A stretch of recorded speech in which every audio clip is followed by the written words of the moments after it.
Yang satu lagi ini tetap berinteraksi dengan dunia, tetapi tidak menyangkut di dalam hatinya apa itu dunia dan segala isinya. Maksudnya dia berinteraksi, berteman, bergaul, akrab dengan dunia ini. Apakah itu hartanya, apakah itu pangkatnya, dan lain segala macamnya. Tetapi dia menyadari betul itu hanya sebatas mampir saja, tidak nyangkut di hatinya, Pak. Mau hilang, hilanglah situ, mau datang, datanglah situ. Tidak ada lagi namanya terpikir cari duit pagi, siang, malam, itu tidak lagi. Dia bekerja itu ya menjalani agar dihargai di mata orang bahwa saya ini bekerja untuk meningkatkan ibadahnya. Tidak lagi untuk menumpuk-numpuk, itu tidak lagi, hanya menjalani saja. Tapi ketika nikmat dicabut, ya tidak masalah. Ketika ditambah, ya tidak masalah. Tidak teringat di dalam hati, tidak nyantol. Nah, ini versi kedua. Tinggal kita pada posisi mana.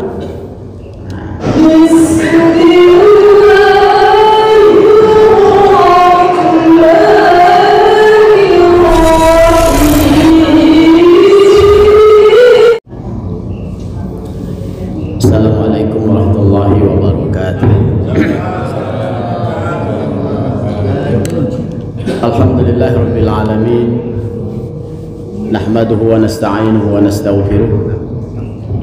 Wa na'udzu billahi min shururi anfusina wa min sayyiati a'malina. May yahdihillahu fala mudilla lahu wa may yudlilhu fala hadiya lahu. Asyhadu an la ilaha illallah wahdahu la syarika lahu wa asyhadu anna sayyidana Muhammadan abduhu wa rasuluh. Amma ba'd. Hadratul muhtaramin, para alim ulama, cerdik pandai, tua-tua tengganai, tokoh-tokoh masyarakat, khususnya Bapak Ibu semua, saudara-saudari jamaah rutin pengajian setiap malam Sabtu yang alhamdulillah yang mendapat giliran adalah di Masjid Nurul Islam. Alhamdulillah. Alhamdulillah Bapak Ibu semua, di saat saudara-saudara kita, apakah itu tetangga kita, saudara kita, belum bisa hadir di kesempatan ini dengan berbagai macam uzur, tapi alhamdulillah kita bisa hadir, di mana yang namanya sehat dan kesempatan itu seringkali dilupakan oleh banyak manusia. Itu Pak ya. Nikmatani maupun fihi makathirun minan nas as-sihah wal faragh. Dua kenikmatan yang seringkali atau banyak sekali orang itu lupa. Sehat sama kesempatan. Kadang ingin sekali datang ikut pengajian, kondisi tidak memungkinkan, atau ya uzur, halangan, padahal niat sekali mau kesini. Mudah-mudahan kehadiran kita semua di Masjid Nurul Islam dalam langkah thalabul ilmi Bapak Ibu semua itu masuk dalam kategori fi sabilillah. Karena apa? Di dalam hadis riwayat Tabrani disebutkan, man kharaja fi thalabil ilmi fahuwa fi sabilillah hatta yarji'a. Orang yang keluar dari rumahnya untuk menuntut ilmu, maka orang tersebut berada di jalan Allah sampai dia kembali lagi ke rumahnya. Begitu juga di dalam hadis lain, kalau kita ingin dapat pahala haji yang mabrur, sementara panggilan belum ada, gilirannya jauh, berapa tahun sekarang? 30 tahun. Tapi jangan mematahkan semangat untuk tidak ikut, Pak. Yang penting daftar dulu. Urusan 30 tahun, 40 tahun itu urusan nanti. Sampai atau tidak itu urusan Karena kalau sudah memiliki kemampuan istitoahnya, daftar. Masalah dipanggil itu urusan yang di atas, tapi kewajiban kita sudah memenuhi untuk mendaftar itu. Batas wajib sampai daftar. Jadi kalau ada yang belum sempat, mudah-mudahan melalui pengajian-pengajian seperti ini, itu dapat pahala seperti pahala haji yang mabrur. Karena dalam hadis riwayat Tabrani juga disebutkan, man ghada ilal masjid la yuridu illa ay yata'allama khairan aw yu'allimahu kana lahu ka ajri hajjin tamman hijjatuh. Siapa orang yang bersegera, maksudnya buru-buru, berkomitmen, berkeinginan kuat, pergi ke masjid, tidak lain tidak bukan tujuannya kalau tidak belajar, ya ngajar. Kalau tidak belajar, ya mengajar. Nah, orang yang datang ke masjid, apakah dalam kapasitasnya mendengarkan, belajar, atau menyampaikan apa yang disampaikan, maka dia akan mendapatkan pahala seperti pahalanya haji. Mudah-mudahan kita semua mendapatkan pahala seperti pahala haji mabrur. Amin. Allahumma amin. Bapak Ibu yang dimuliakan oleh Allah, pada kesempatan ini saya akan menyampaikan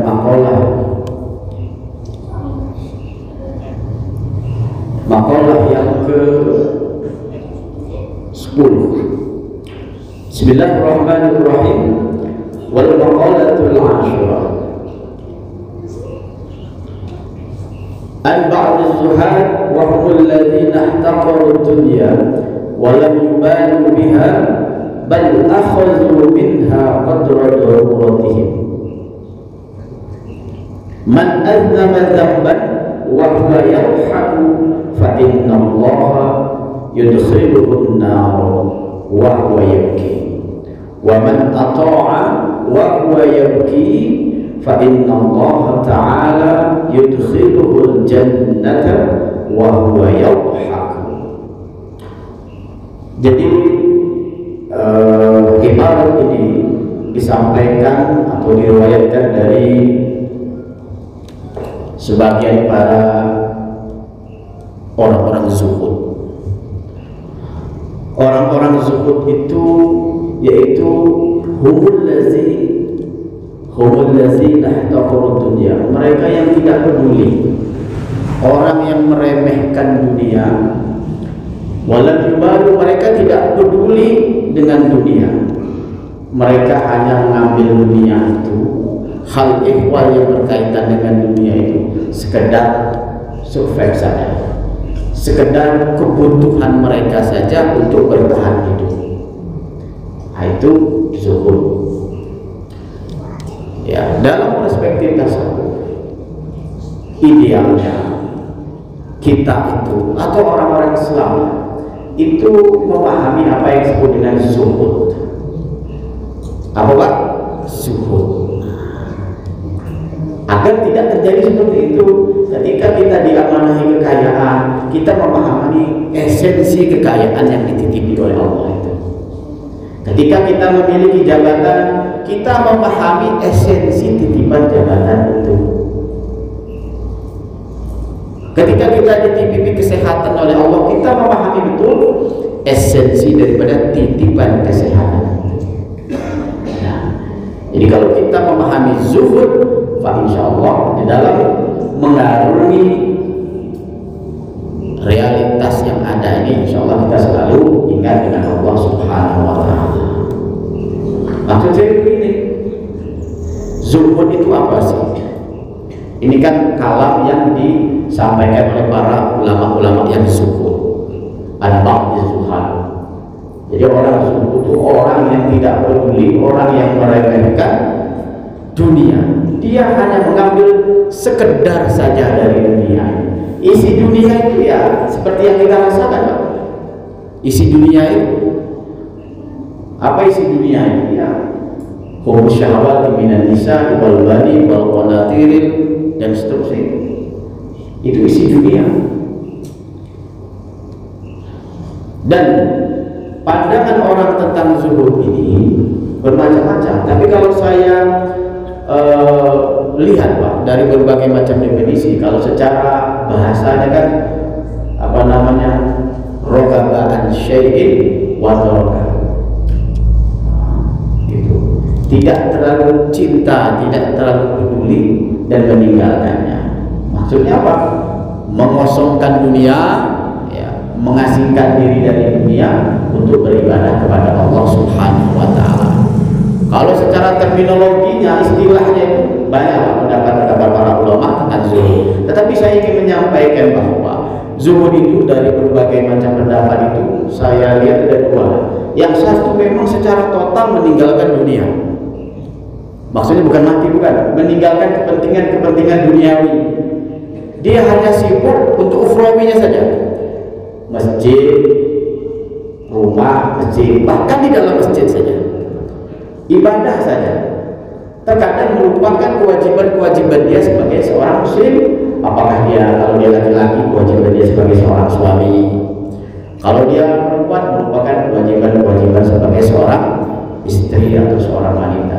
Dia hanya sibuk bagaimana bisa mengejar akhiratnya. Jadi tidak peduli lagi, tidak ada yang namanya pakai pakaian mewah, tidak ada. Sekedarnya saja, yang penting menutup aurat. Kadang tambal-tambalan. Tidak lagi pakai kendaraan-kendaraan yang mewah-mewah, tidak ada lagi dalam benaknya, Pak. Tidak ada lagi bikin Pajero, Porto, dan seterusnya, tidak ada lagi, Pak. Bisa jalan menggunakan kaki menuju masjid itu sudah alhamdulillah. Tidak ada lagi kepentingan dunia. Ini satu sisi, Pak. Orang yang memaknai zuhud meninggalkan dunia itu dengan segala macam apa namanya, macam-macamnya. Yang satu lagi ini tetap berinteraksi dengan dunia, tetapi tidak menyangkut di dalam hatinya apa itu dunia dan segala isinya. Maksudnya dia berinteraksi, berteman, bergaul, akrab dengan dunia ini. Apakah itu hartanya, apakah itu pangkatnya, dan lain segala macamnya. Tetapi dia menyadari betul itu hanya sebatas mampir saja, tidak nyangkut di hatinya, Pak. Mau hilanglah situ, mau datanglah situ. Tidak ada lagi namanya terpikir cari duit pagi, siang, malam, tidak lagi. Dia bekerja itu ya menjalani agar dihargai di mata orang bahwa saya ini bekerja untuk meningkatkan ibadahnya. Tidak lagi untuk menumpuk-numpuk, itu tidak lagi, Pak. Hanya menjalani saja. Tapi ketika nikmat dicabut, tidak masalah. Ketika ditambah, ya tidak masalah. Tidak teringat di dalam hati, tidak nyantol, Pak. Nah, ini versi kedua. Tinggal kita pada posisi mana. Nah, itu zuhud. Zuhud yang satu secara totalitas meninggalkan dunia. Zuhud yang satunya tetap dengan dunia, tetapi tidak mengisi hati itu dengan dunia itu. Sehingga ada kisah, mungkin pernah saya sampaikan, Pak. Pada suatu zaman ada seorang ulama namanya Maulana Kendil. Siapa, Pak, namanya, Pak? Maulana Kendil. Jadi Maulana Kendil ini, Maulana Kendi, bukan Kendil, Maulana Kendi. Ya, Kendil ya. Jadi ulama ini setelah berguru sekian lama sama gurunya, pulang kampung, lalu punya murid. Hidupnya sangat zuhud, Pak. Rumahnya sangat sederhana. Yang penting tidak kebocoran. Cuma sekedar tempel-tempelan biasa dari apa namanya, pelepah-pelepah itu. Punya murid.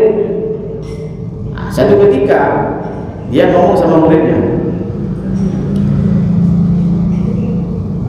"Wahai muridku, kamu pergi ke kota seberang sana, nanti temuin guru saya.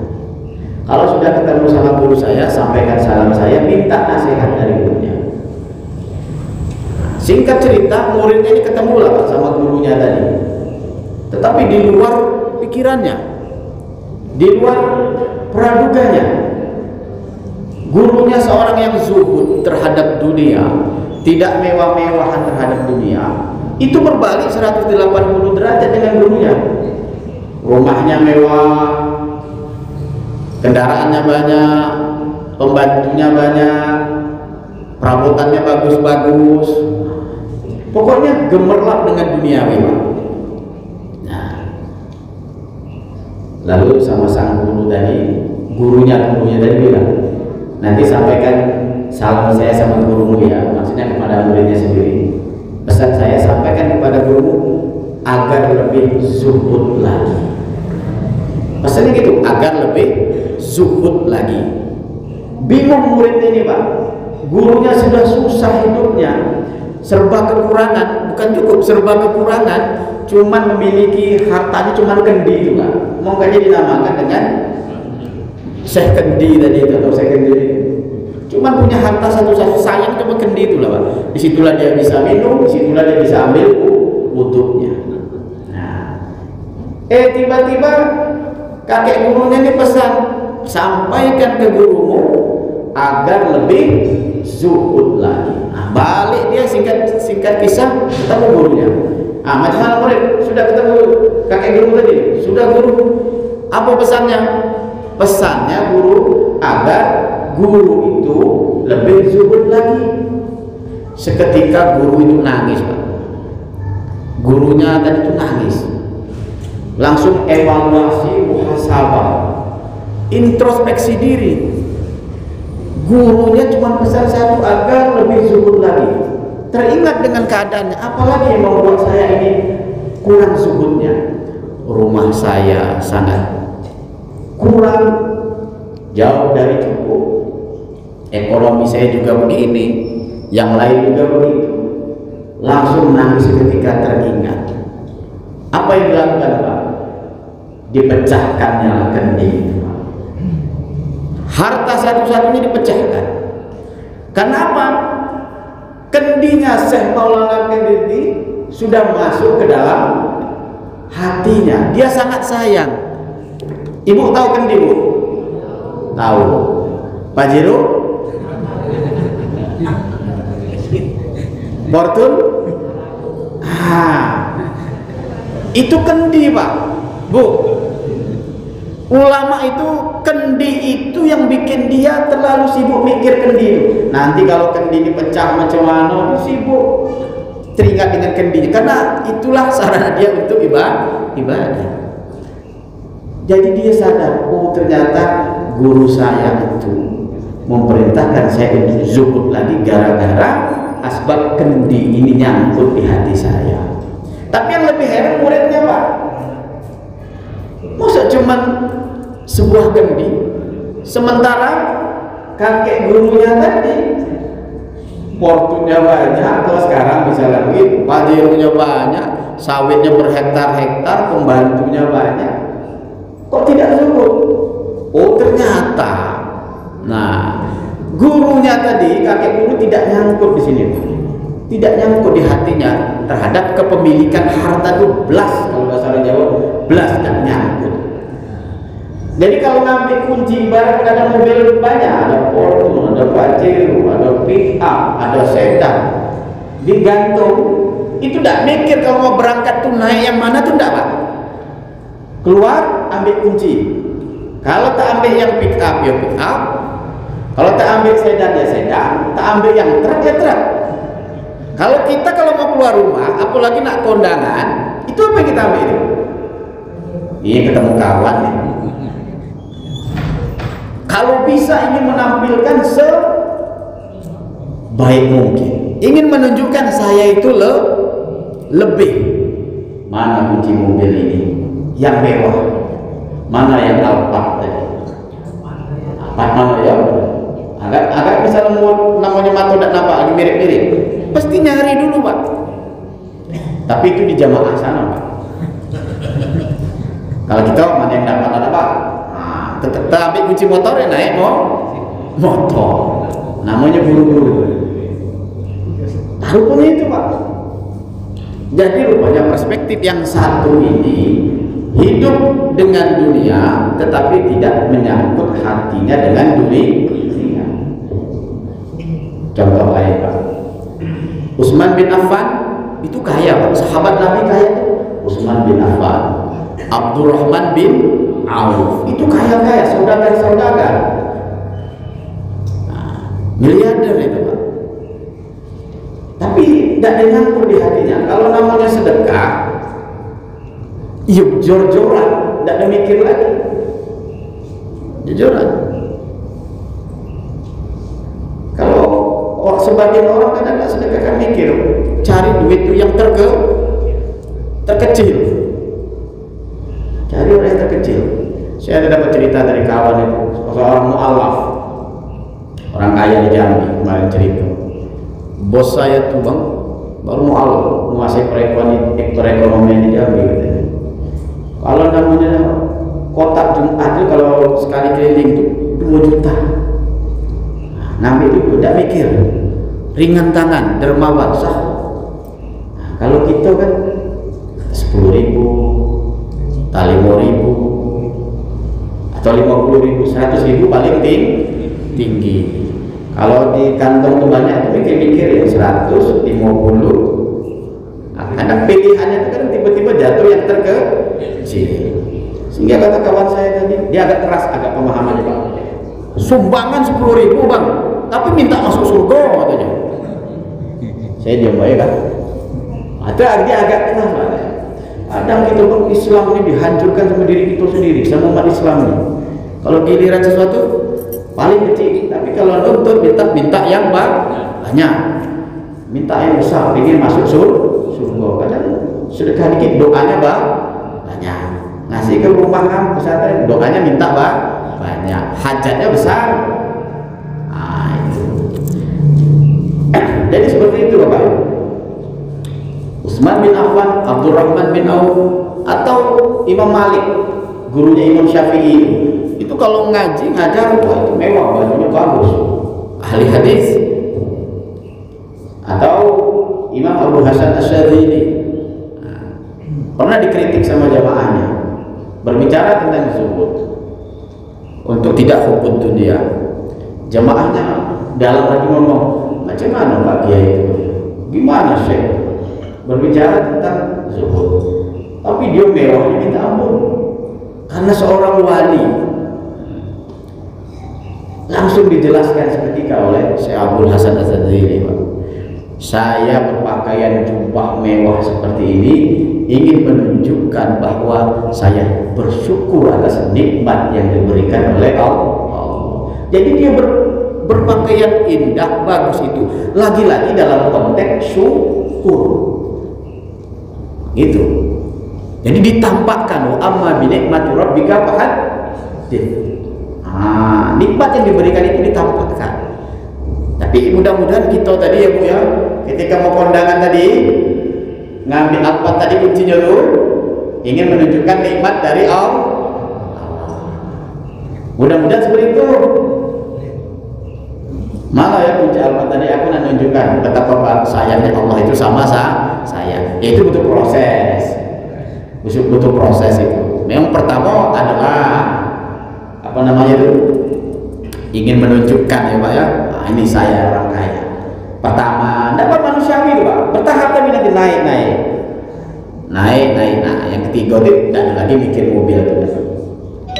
Saya ingin menunjukkan Allah itu banyak ngasih rezeki sama saya. Mudah-mudahan sampai ke sana. Khawatirnya itu di tengah jalan itu banyak cobaan pula Pak ya. Baik Bapak Ibu yang dimuliakan Allah, itu sekilas tentang zuhud. Jadi ada yang satu memang memaknai zuhud itu secara ekstrim seperti yang sudah saya sampaikan, yang satunya tidak apa namanya, hatinya tidak terikat atau terkait dengan dunianya itu.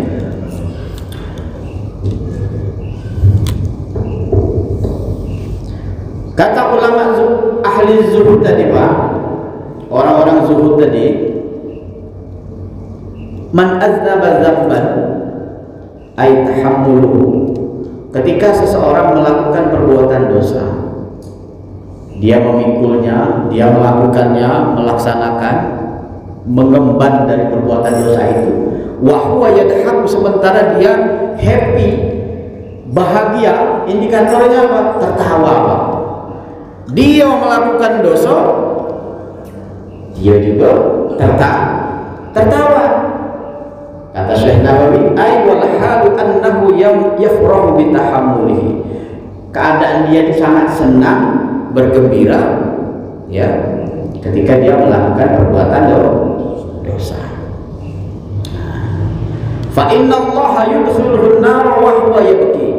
Nanti orang yang melakukan perbuatan dosa sambil ketawa-ketawa, bahagia, tidak ada beban, Allah akan memasukkan orang itu ke dalam neraka dalam keadaan menangis. Kita lihat sekarang, anjur dosanya buat orang ada, kita debel lah mungkin apa ya. Kita kadang kita, tapi ya mudah-mudahan ya tidak ada di antara kita. Terkadang ada orang bilang agak netral, entah siapa kan. Terkadang ada orang ketika melakukan dosa itu, ya tidak ada beban, sambil tertawa, minuman, sambil ketawa-tawa, bergurau sama teman-teman. Kadang dinampakkan lagi kan begitu, melakukan perbuatan dosa, berzina juga begitu, mabuk-mabukan juga begitu. Apapun bentuk perbuatan maksiat, dosa-dosa itu, dia munculkan, dia tampilkan, dia tampakkan rasa bahagianya ketika sedang melakukan perbuatan dosa. Kadang Pak, dengan era yang canggih ini, era teknologi ini, era medsos ini Pak, banyak milik akun kan, di uploadnya di media sosial. Tidak ada malu-malu lagi. Sering kan kita lihat, kita cari tertentu, keluar iklan tertentu. Nah, iklan tertentu itu coba perhatikan bagaimana perbuatan-perbuatan maksiat sengaja ditampilkan, ditampilkan di postingnya, di Facebooknya, Instagramnya, di statusnya, perbuatan-perbuatan yang melanggar. Harusnya, idealnya, ketika Allah menutup aibnya, tidak menampakkan aibnya, harusnya dia beristighfar, bukan malah merasa bangga, merasa bahagia, merasa happy dengan perbuatan-perbuatan yang melanggar itu. Banyak ada yang seperti itu. Dia melakukan perbuatan-perbuatan melanggar, tapi ditunjukkannya dengan rasa bahagia, ketawa-ketawa. Tidak ada lagi nengok-nengok kanan kiri sama tetangga macam mana. Tidak ada lagi rasa risihnya, tidak ada. Tidak ada lagi rasa risihnya sama siapa yang ada di lingkungan kita. Seperti tidak ada kehidupan di setelah di dunia ini. Nah itu, kalau ada yang seperti itu melakukan perbuatan-perbuatan yang tidak taat diiringi dengan tertawa bahagia, maka nanti di akhirat Allah akan memasukkan orang tersebut ke dalam neraka dalam keadaan menangis.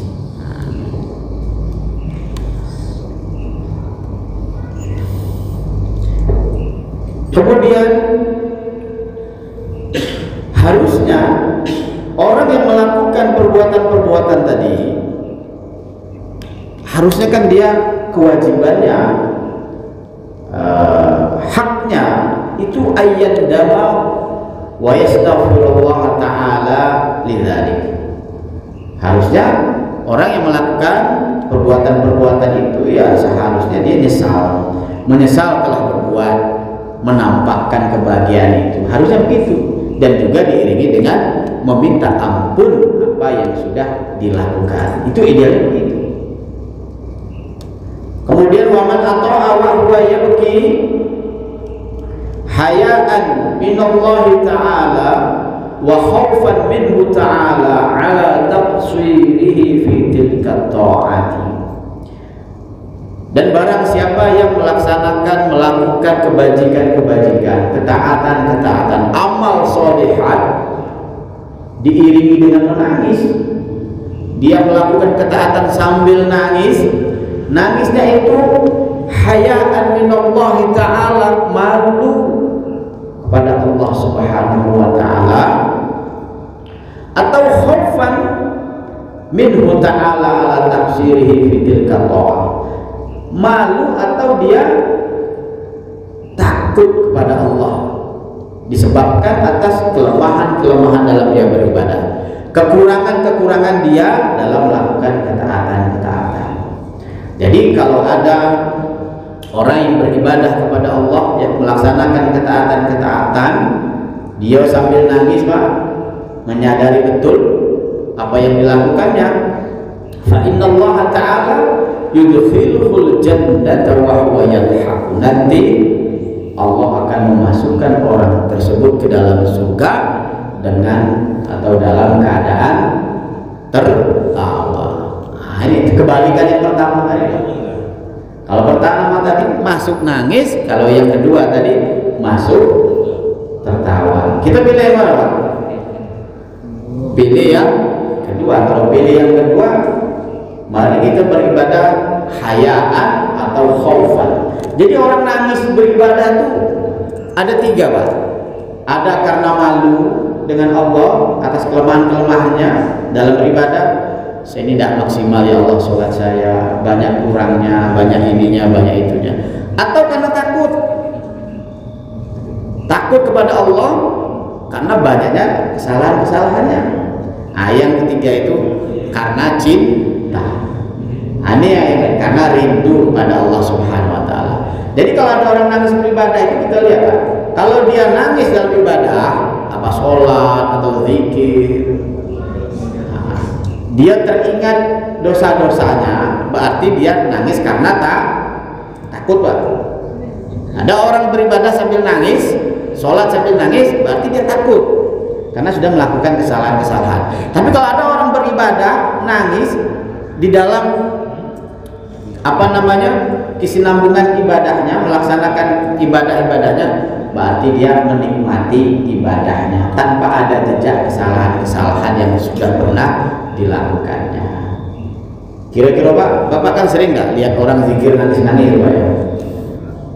Dulu kan tren tuh kalau udah zikir bersama itu nangis-nangis di TV kan, udah dipimpin seorang ustaz, kiai, kalau sudah zikir sama-sama udah nangis jadi-jadinya.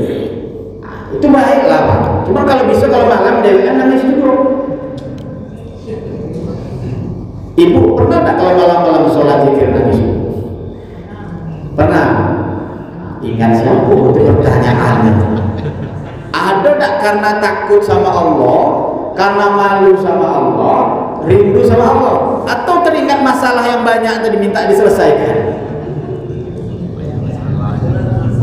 Banyak masalah tadi Ibu ya.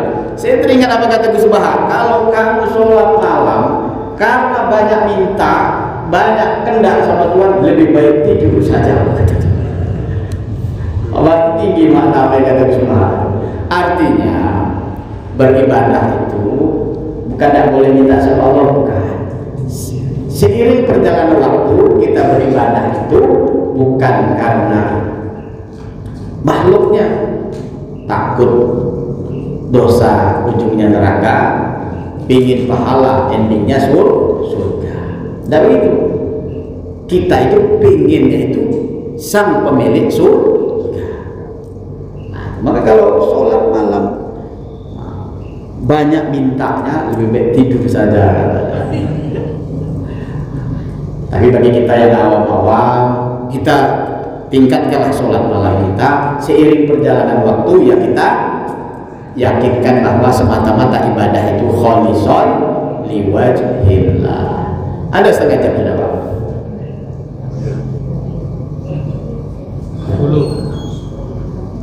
10. Stop apa lanjut?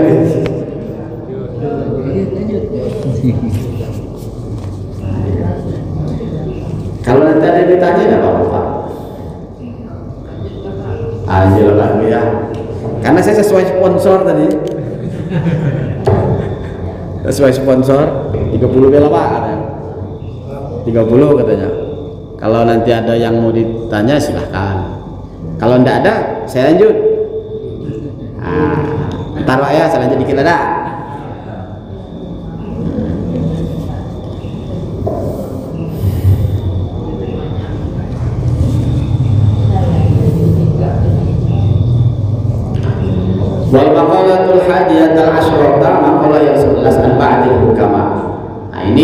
riwayat daripada hukama ayat aulia, para wali-walinya Allah.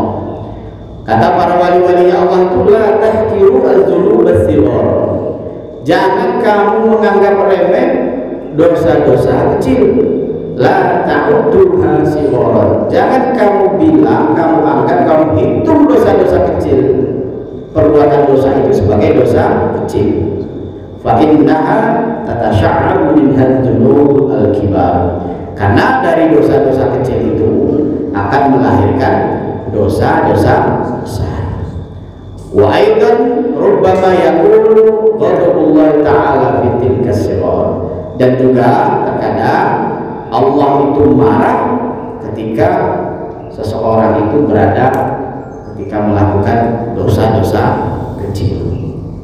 Nah ini kadang ada orang yang menganggap remeh dosa-dosa kecil, dosa-dosa kecil biarin saja. Padahal dosa kecil itu lama-lama bisa menjadi besar. Dia istiqomah dengan dosa-dosa kecil, karuan kadang dosa besar. Kalau dosa besar, misalnya ada orang melakukan, bukan berarti harus ya, ada orang melakukan dosa besar langsung tobat, nah, insya Allah diterima oleh Allah ketika dia taubatan nasuhan. Nah kalau orang kecil tadi tidak sadar Pak, selama 15 tahun dia istiqomah dalam melakukan dosa-dosa kecil. Padahal dari dosa-dosa kecil itu terkadang Allah menjadi murka. Contohnya begini Pak, kadang ada santri ya, ketika keluar atau pulang dari pondok, izin 3 hari, ternyata molor sampai 4 atau 5 hari, disebabkan ibunya atau orang tuanya sakit. Pulang ke pondok, matur sama kiainya bahwasanya dia terlambat. Sebenarnya kesalahannya itu tidak ada, sebenarnya tidak salah karena ada uzur mengurus orang tua tadi. Tapi kebetulan di pesantren itu pengurusnya itu lagi nyewankan anak-anak yang nakal, keamanan tidak sanggup lagi ngurusnya. Langsung dimatur sama kiai. Nah kiai ini marah betul. Kiai itu lagi marah sama santri-santri yang ngaji tidak pernah, gawenya ke bioskop, sekarang mainnya lomba itu kan, atau melakukan kemungkaran, marah dia itu. Nah saat marahnya dia itu tadi, datanglah santri tadi soal. Nah kau ini juga akhirnya kena marah sekalian Pak. Padahal beliau itu marahnya sama yang melakukan pelanggaran besar. Tiba-tiba santri yang pelanggaran kecil tadi datang sekalian kena semprot, sehingga mungkin hukumannya sama yang melanggar perbuatan besar. Itu saya mengambil contoh sederhana seperti itu. Begitu juga Pak, kalau kita terbiasa dengan dosa-dosa kecil, pada saatnya mungkin Allah akan membuka dengan dosa-dosa kecil itu, karena terbiasa istiqomah dengan dosa-dosa kecil. Saya kira seperti itulah Pak ya, karena ada malam. Mudah-mudahan di lain waktu bisa kita sambung lagi. Ada waktu ya? Ya. Kalau tidak ada pertanyaan Pak, saya sampai 60 menit. Baik, terima kasih Pak. Demikian mudah-mudahan ada manfaatnya.